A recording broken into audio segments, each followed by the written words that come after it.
What's up, guys? My name is Michell. I play bass for Scale the Summit, and I'm the founder of lowenduniversity.com, my new online bass school. I want to quickly thank Gear Gods for having me here on their channel. Go visit geargods.net. Freaking awesome website. I'm a huge fan. And if you enjoy this lesson and you're a bass player looking to take your playing further, come visit us at lowenduniversity.com.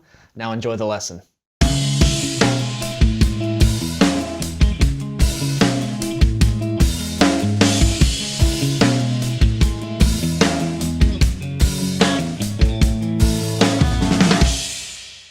What's up, guys? Mark here at Low End University. Welcome to lesson 84, and in this lesson we'll be discussing some ideal compressor pedal settings for using bass tapping in the heavier genres such as rock and metal.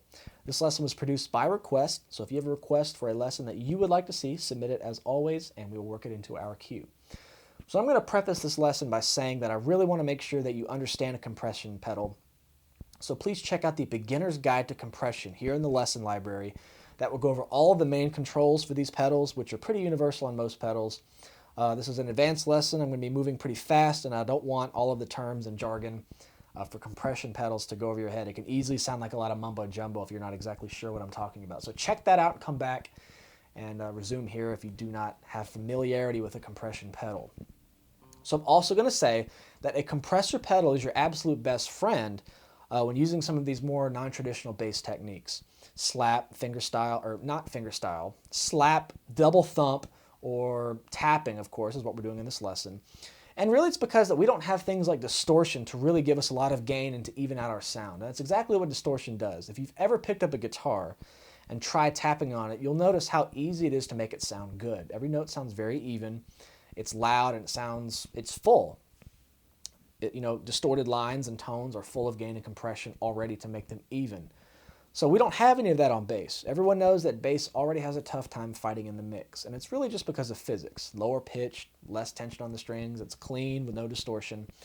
So it's smart to use this type of stuff if you do a lot of tapping and sort of these non-traditional techniques, double thump, slap, stuff like that.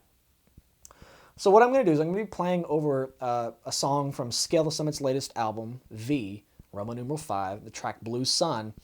There's a track in there where we're doing a guitar, two guitars, and a bass unison for tapping.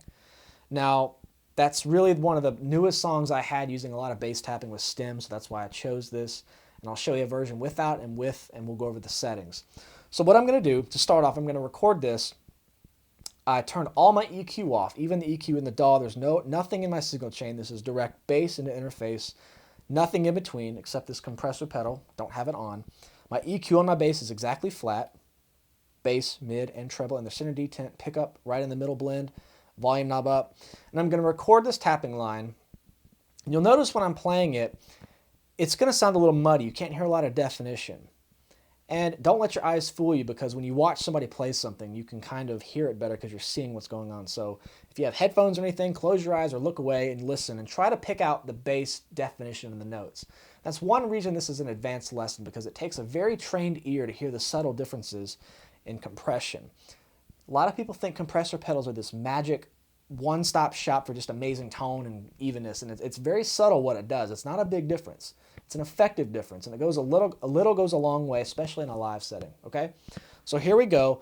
I want you to try to listen for the individual bass notes and just think about how the tone sounds and how each note goes from one to the next. It's very fast, so listen carefully. Here we go. All right, here we go. No compression.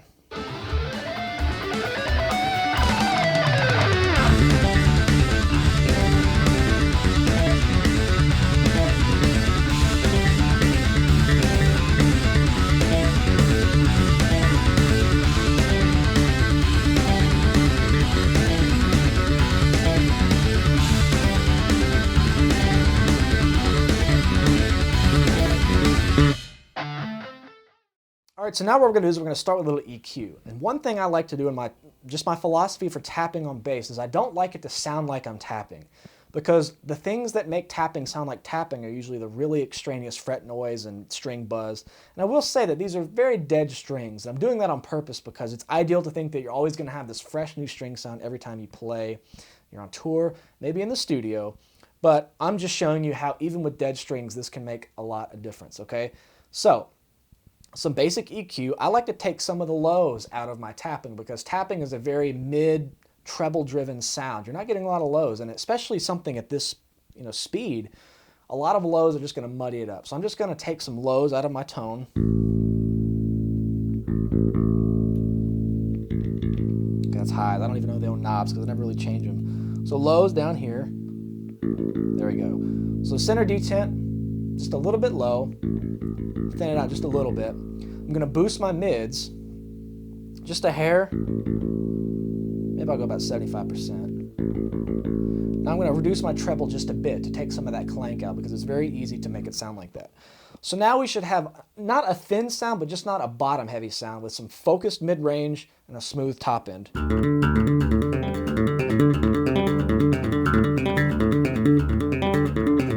Perfect. That's exactly how I like it to sound. Let's go over here to the compressor pedal now. We're going to turn this on.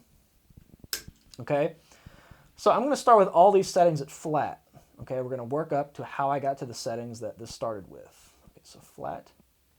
Okay, so as I said in the Beginner's Guide to Compression, you always want the output to be the exact same when the pedal's off or on. So what that means is you want to play a note with the pedal off.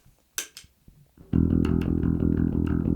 when I turn it back on, it should be the same volume, very relative in the ballpark. So just so I can have two hands free, I'm just going to kind of tap notes, and let's just keep changing this knob until it sounds the same on and off. That means we have unity gain, where when the pedal comes on, it's not louder just because the output gain is higher. So here we go. That sounds pretty good.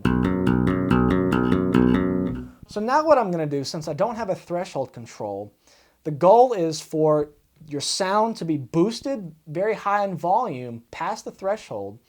And I'm going to go ahead and say that at the end of this lesson, we're going to use the whiteboard, and I'm going to visualize, show you everything I'm doing, because a lot of people are visual learners. So if you don't understand exactly or you can't quite visualize it, check the end of this lesson. We'll go over this again just on the whiteboard, a quick example of what's going on visually.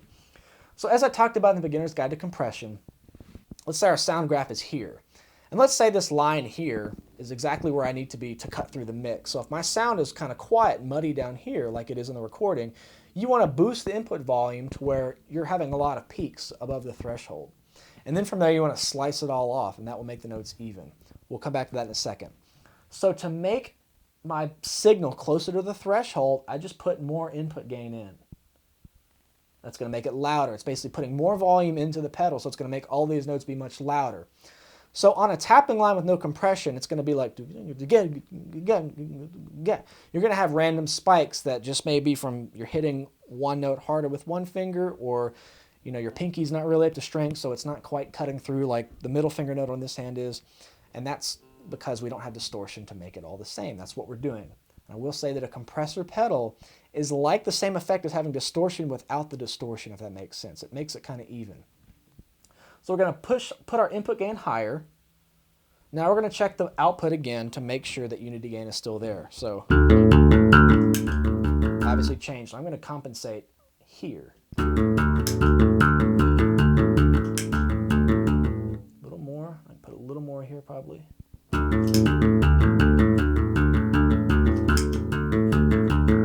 There we go. So that's unity gain.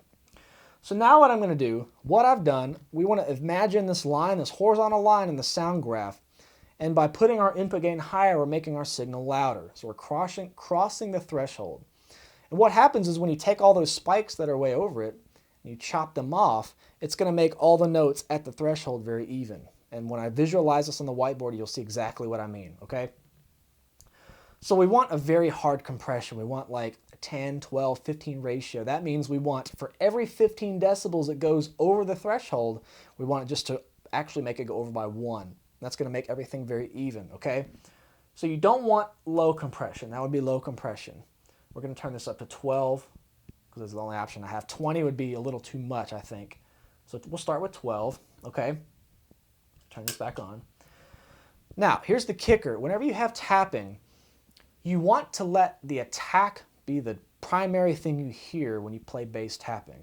The resonance is what makes it muddy, okay? So how long do we want it to take for the compressor to kick in? We want a slow attack. What that does is it allows the initial attack, when you tap the notes, we want that to jump up because that's what you want to hear. And at this type of speed, you got to have those attacks there. So the faster those attacks can get there, the more present they're going to be to the ear. Okay? So we don't want it to act very fast because we want to kind of let it go real high first and then kind of be delayed and grab it back down. That makes sense. Attack is all about how fast does the compressor work. So I'm going to put it down to a slow attack. That way it lets those attacks kind of seep through before it kind of catches it and brings it back down. And that's what you want to hear. That's what makes it even, okay? Slow attack. And then we want a fast release. And what that does is once it pulls the note down, we want it to let go to let the next note have a high attack. So slow attack means it kind of lets the note jump up. And I keep looking up because I'm thinking it's going to peak. It's going to go over the threshold. That's where we're wanting to compress. Tap a note. It shoots up. You want it to just grab the note and bring it back down and then let go really quick so the next note in line can do that same thing.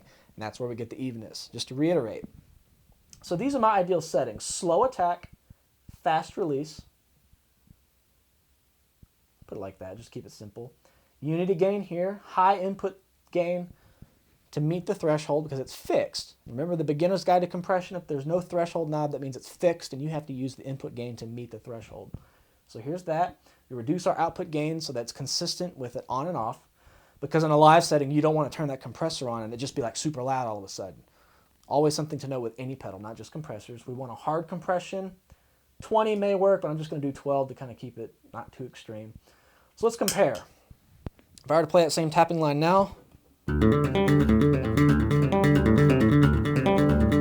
it sounds pretty even. I consider myself pretty good at tapping, so I'm going to play it solid, more solid as I can. It's going to be pretty even, but this is just going to make it more even. It's going to sound more hot. It's going to cut through more, and you'll notice the attacks are going to be very pronounced. Let's just listen. So here's with it on.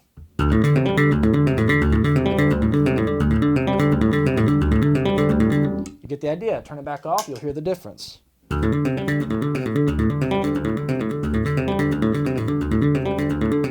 You'll notice that the note lengths are also a little uneven. It almost sounds like I'm playing it less in rhythm.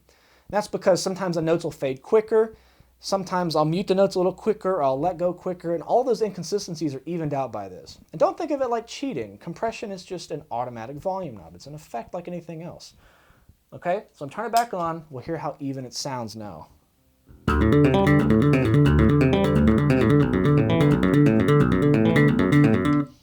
There we go. Automatically you can hear the difference. Now I'm going to play it again with the mix. Okay? You'll hear how it sounds, and then I'm going to put a point in the video where you can hear the uncompressed version and the compressed version back to back. Okay? You can hear the difference. Let's do that now with compression. Here we go.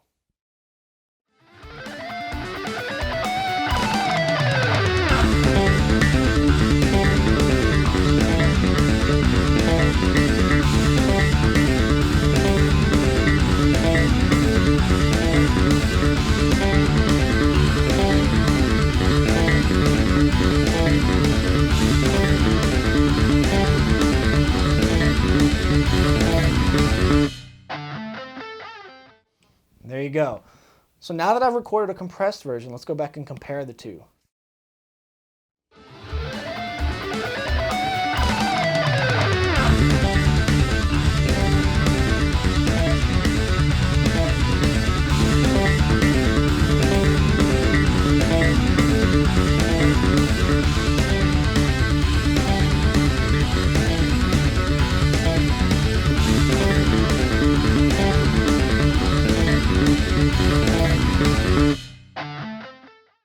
So there you have it. We're back, and here we go. Let's talk about it on a visual level so you can really see what's going on, because I've always said you need to be able to visualize what's happening to the signal when you make any change with a compressor. So we had an uncompressed version first, and then a version recording with compression. Like I said, you'll notice that the attacks are more prominent. This sounds like they're more in rhythm almost, because it's sort of shaping the length of each note to be exactly the same. Removes any inconsistencies in the way I'm playing it, and of course is going to make it cut through because it has a slow attack and it's letting those transient peaks all kind of get to the top before it cuts them off. So just to go real quick on a visual level, this is what's happening. So you'll notice what a sound graph is, and if you don't know what a sound graph, look here. What you're looking at right now is a sound graph. This is an EQ spectrum, left to right, low to high, and as noise happens or recording happens, this is what bounces around. So anytime I say sound graph, this is what I want you to visualize, okay? So I'm going to kind of draw that.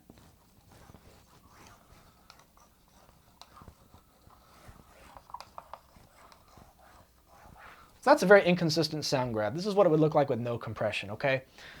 And let's say these are all notes. Note, note, note, note. All the little peaks are individual notes. So think of it like a note out of what I was just playing. Note, note, note, note, note, note, note, note, note, note. Okay? So let's make a hypothetical point, volume-wise, of where I need to be to cut through and meet the volume of the rest of the instruments. Now, threshold, don't get that confused with threshold, but they're kind of the same thing in this case, okay? And when the volume, vertical is more loud, right? The quieter you are down here, if you're real loud, you peak up here. So anytime I say transient peaks, I'm talking about like that and that. Things that peak out higher than everything else. So let's just draw this line here. Let's say this line is where I need to have all my notes to be even and heard. Well, obviously, when I listen to it without compression, you're only hearing like that one and maybe those two. You're kind of missing these down here. So when I turn that input gain up, which is the first thing I did, what we're doing is we're making everything louder. We're making everything be up here. So now this goes like way off the charts, and these are all way up here now. So to an ear, that would still be uneven. It'd be much louder, you could hear it, but those peaks would just be like blown out the speakers, hypothetically. So what I'm going to do is I'm going to redraw what that would be like. So just so I don't have to draw another sound graph. If I raise the volume and left the threshold point the same, the point I need to get to,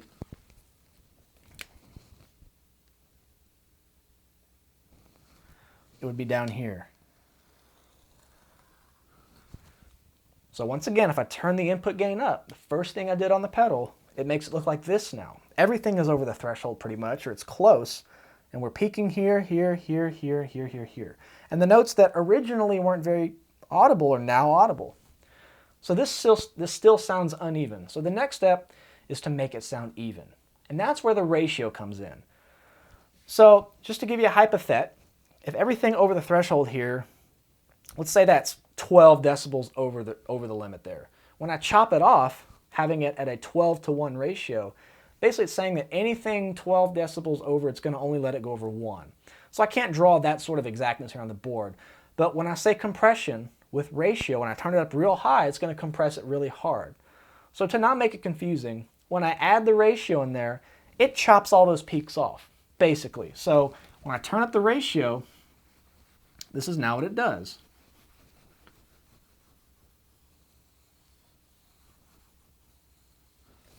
Almost erased a little too much there.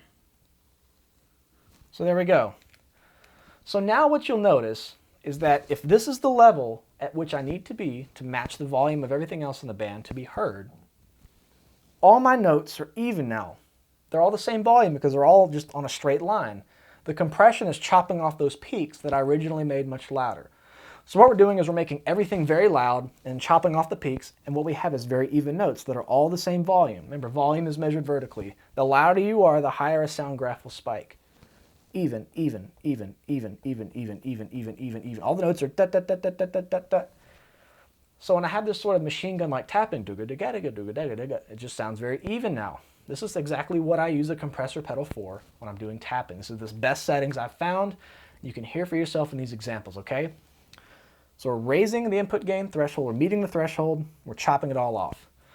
Now, all the attack and release stuff is not something I can really draw out because that's something that's just reacting and how fast it does all this. So it's not something you can really visualize. Just think about it's going to let the attacks kind of go over the threshold just a little bit for a second, and it's going to bring them back down and chop them off.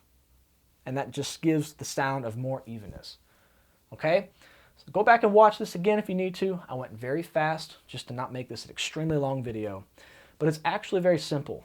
You make it loud, you chop off the peaks, and what's left are very even notes. So if this is the level everyone else in the band is, I'm matching their levels with each one of my individual notes. That is how I achieve good tapping sound with a compressor pedal. I hope you can do it the same. Now just remember that all pedals are made differently, so you may not have the same controls, but go back and watch the Beginner's Guide to Compression.